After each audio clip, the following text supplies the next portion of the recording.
अस्सलाम वालेकुम बच्चों, आप सब कैसे हैं? मुझे उम्मीद है कि आप सब खैरियत से होंगे। आज हम गिनती पढ़ेंगे 0 से 10 तक, अंग्रेज़ी में, हिंसों में, लफ्ज़ों में। 0 0 0 1 एक 2 दो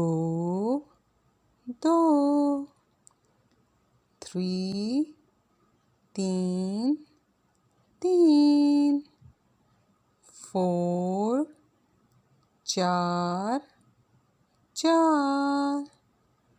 5 पाँच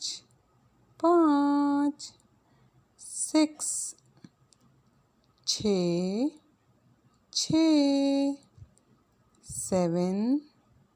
7 सात 8 आठ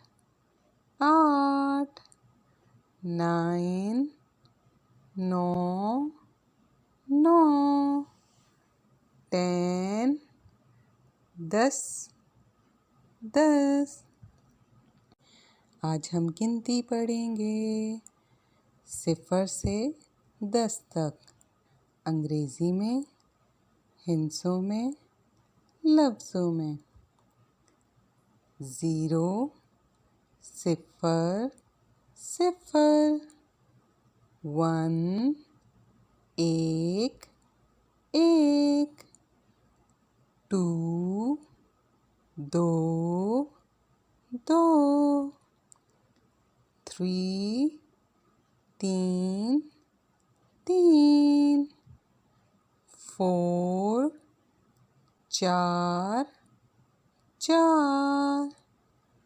5 पाँच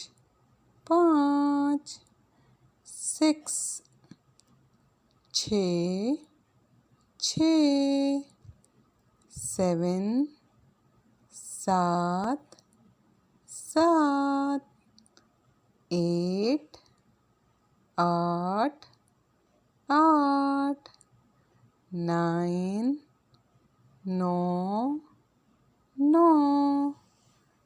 10 10। प्यारे बच्चों, मुझे उम्मीद है कि आप इसको सुनकर, पढ़कर, याद करके लिखने की मशक करेंगे। इंशाअल्लाह फिर किसी नए मौजू के साथ मुलाकात होगी। फ़ी अमान अल्लाह। अल्लाह हाफ़िज़।